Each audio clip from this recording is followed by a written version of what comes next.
practices have been good. Spirits have been good. They've practiced really hard. We did a lot of good on good periods today, and a little light work yesterday, and a lot of special teams work. Players are doing a good job. I'm excited about where they are, and it's different. Defending some option elements that they have, so it brings back memories of last year, but just not as extreme. So we got a good scout team.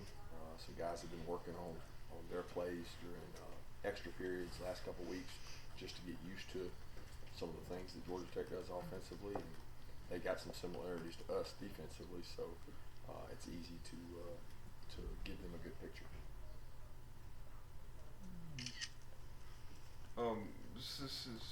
I know that yesterday when you were asked kind of about Thanksgiving, that you said that this week is kind of focused on your team and stuff. But when you look at that Thursday afternoon,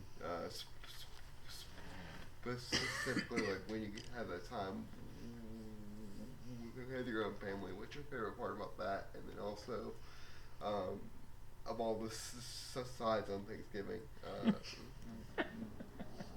which one's your favorite?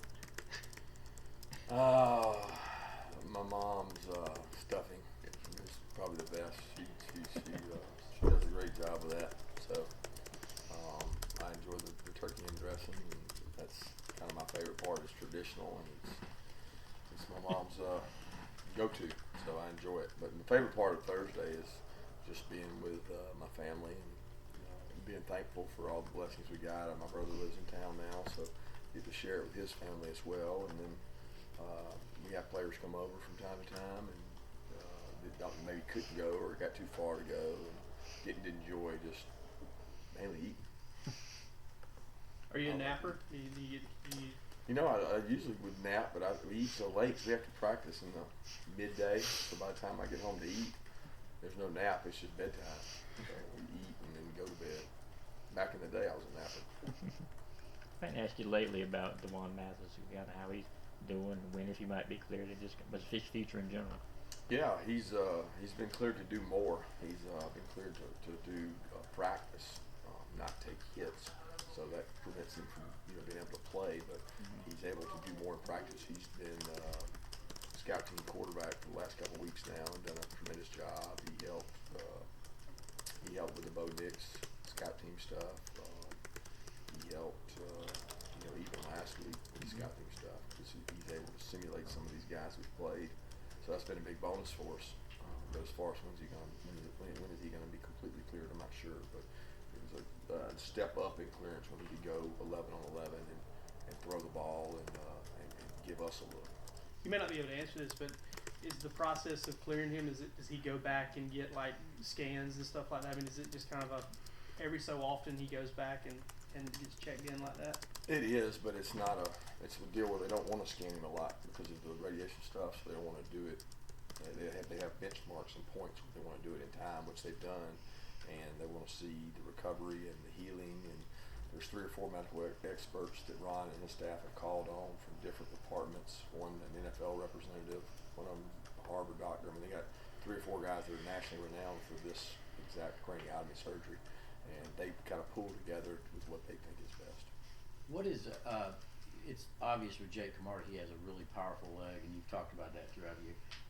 Has there been anything specific that he's done to kind of hone that in, and he's obviously had a couple of really good games in a row here? I can't say that he's done anything to hone it in. He's always had a powerful leg. I mean, that's why we signed him. He was a tremendous kicker in high school, and he was a great punter. He's got great lift. I mean, he lifts the ball on kicks really well too, as well as punts. I can't pinpoint. He might be able to tell you better what exactly the trigger point's been. I think he's just more comfortable in the moment, and he's more experienced. So he's done a really good job making some big punts. I know the mindset side of things, the sports psychology side of things, he's met with people and done stuff there. I think that's helped him too. I know you hate to think about life after Rodrigo, but is he going to be considered? Will you look at him as a place kicker as well once Rodrigo moves on? Yeah, I mean we're recruiting them. We've got guys at that position as well that we're recruiting and excited about. But Jake will be a consideration because he's done it all his life.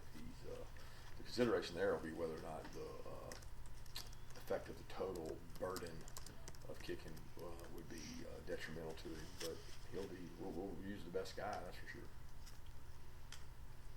How have you prepared your team, or what have you said to them just about the? I know it started with the whole pressure is a privilege thing a couple summers ago, but as far as down the stretch, I mean, it looks like you've taken a lot of good punches from opponents as well as national media and critics. How do you tell your team to deal with that outside pressure? We have no consideration of anything outside here. I mean, we really don't.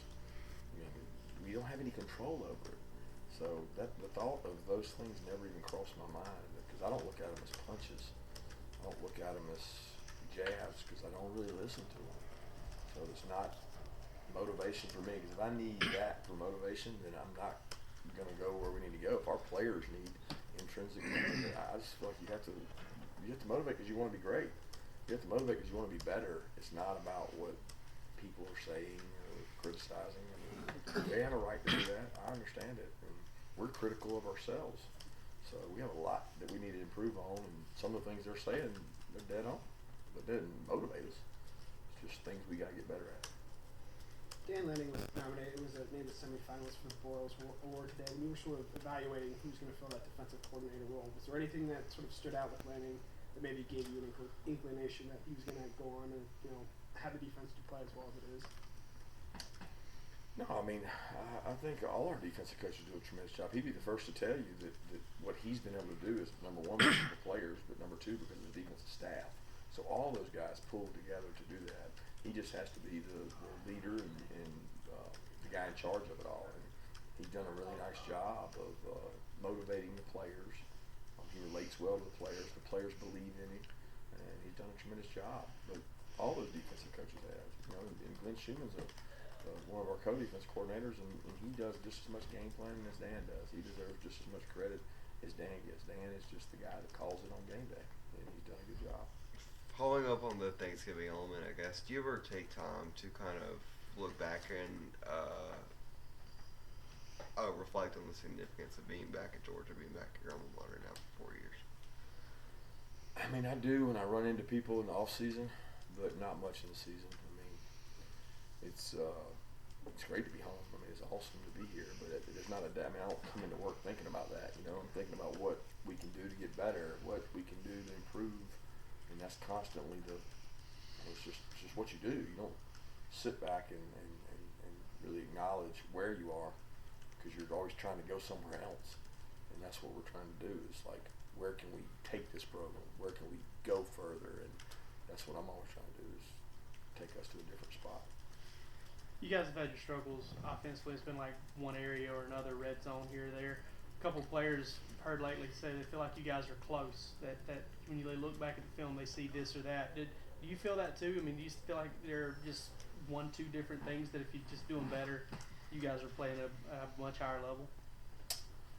Yeah, you can always say that. I mean, you can say that about anything. We're close to not playing well on defense. If we give up a bomb, if we give up plays, we have penalties. I mean, it doesn't work that way. I mean, certainly we have games of flashes of red area, flashes of third down, flashes of being able to run the ball, but we haven't put that collective product together. And I'll tell you this: the offensive staff is working extremely hard on it, and there's no stone unturned. And the players are working really hard on it. They push each other every day in practice to do better, to get more, and there's not a lack of effort in that department. How did the 3 interceptions and I guess a fumble against South Carolina affect things on offense in terms of Jake hadn't had a pick since then, but maybe not as productive as an offense. So good and bad. I mean, is there any kind of risk reward that you guys look at? I don't think so. I mean, I think you look at Florida game. I mean, there was risk reward there, and he threw the ball well and was productive. We didn't run it like we want to, but he wasn't worried about those things. He was in rhythm. He was throwing the ball well, and he protected really well. So he did some good things. And I mean, you still go back to that game, and there's it wasn't like there was 3 bad balls. I mean, a couple of them, those things are going to happen. Some of them happened all at the same time. And he's very efficient with the ball. He always has been. So his decision making's been good. And he's got to continue to make good decisions and give what the defense gives him. Take what the defense gives him. And when he does that, he's usually accurate. This seems to be, I hope I'm not jinxing it for your sake, but it seems to be another year where you have less key injuries than other teams. Is it kind of credit to what Scott and his staff do and kind of the whole mantra of physical practices? So is that to credit, or does a lot of it still come down to luck, you think? I don't know. I would say Scott and his current staff have a tremendous part of that. We take pride in that, but I mean, they lift hard. I think our depth is what prevents that a lot of times. I mean, there's been significant injuries to me when you think about Cager and Tyler Simmons and D-Rob at a position that we were very light in. Those were kind of significant to me. Now, if you're talking about quarterback and running back, it's probably not the case. But we've had more this year on the offensive line, it seems, than we've normally had. But the strength staff does a tremendous job. I mean, we're one of the healthiest teams year in and year out because of what they do in the weight room. But we also have a really good, deep roster that allows us to be competitive and physical in practice because you're maybe not as concerned about losing a guy in practice because we got good depth. I mean, it's not great, but it's good depth in a lot of positions. So our kids push hard through it. Will Stokes be back in the 3-corner rotation? Did he end up going like you? Yeah, he's practiced. He hasn't had a lot of contact, but he's done everything in practice, just non-contact for a couple days. He'll be contact tomorrow. You've gone dating back to that South Carolina game. Also, your defense hasn't given up a play longer than 30 yards. What do you attribute that? How much of that? I know you say you don't play bend but don't break, but how much of that is scheme versus just execution? It's both. I mean, we're definitely not bend but don't break. I mean, we've been aggressive. You ask teams we played, they'll tell you that we've been really aggressive. And you're going to give up some plays when you do that, but you play at a really high level when you don't. I mean, if you can be aggressive and not give up plays, I mean, who wouldn't take that? And for a couple games, I mean, we've been able to do that, and that's a credit to the back end. It's a credit to communication. It's a credit to the signal caller. There's a lot of things involved in that. But if you could take away some of those big plays, especially earlier in the year, it would certainly put us in a much better place. Do you think the emphasis on havoc rate has had as much of a positive effect, even if the havoc rate itself may not be jumping off the stat sheet? Well, we've been very pleased with the havoc rate. I don't know what it is publicly, but I know that we charted every game, and I think we've had it every game. We've hit our goal of 20%, but 2 or 3 maybe we didn't. We had a string there where we struggled to get our rate, but the last 2 I know we have, and that's always a big measure because if you have havoc, you usually have third and longs. Because that means on first and second, you either had a batted ball, a tackle for a loss, you get them behind the sticks. And I felt like the last 2 games we've really had people in third and long a lot, and that's helped. That havoc rate has definitely helped our defense because it's given us more negative plays. It has not equated to more turnovers, which you would usually think it does, but it hasn't. Kirby, J.R. Reed was named a Thorpe Award finalist. You look at his numbers don't jump off the stat sheet, but I know he does so much more. Can you talk about why you think that's a fitting accolade for him? He's a leader of one of the best defenses in the country. I mean, statistically, he's the quarterback. He makes all the checks. He makes all the calls. And you guys know the stats better than me, but he's the one that sits back there and makes the decisions for a defense that's played really well this year. And I'm proud of the way he's played, and I think part of getting awards is based on how your team does. And I tell people all the time, you want national awards, win football games. Together, everyone achieves more, team. And when we do that, we got guys in Groza, we got guys in, we got several guys out there for different awards. Andrew's up. I mean, it's just, you get those things when you have team success. And JR's, no doubt, a product of that team success, and his hard work has brought that to him. 2 more questions? Speaking of the havoc rate in the secondary, it really seems like the last couple of games, DJ Daniel has kind of shown up everywhere. Have you guys seen that as well? I mean, do you think that he's gotten a lot better since maybe earlier in the season when he was a little bit green? DJ's played well. DJ does a good job. And we felt like DJ was one of our best corners all along. He came came and worked with us in the bowl practice, and he was covering Riley and Miko. And we felt good about DJ and confident in DJ all along. And we feel good about our three corners. They compete out there at practice. They compete for playing time, and DJ's done a nice job.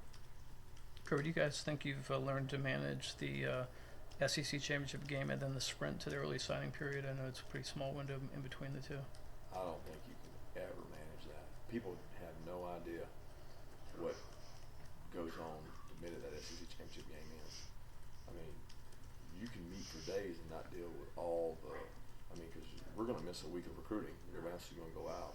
And we literally have 1 week, 5 to 6 days to go see every kid before they sign. That's absolutely crazy. I mean, that's crazy. There's no way. I can't be 25 places in 5 days. There's no way.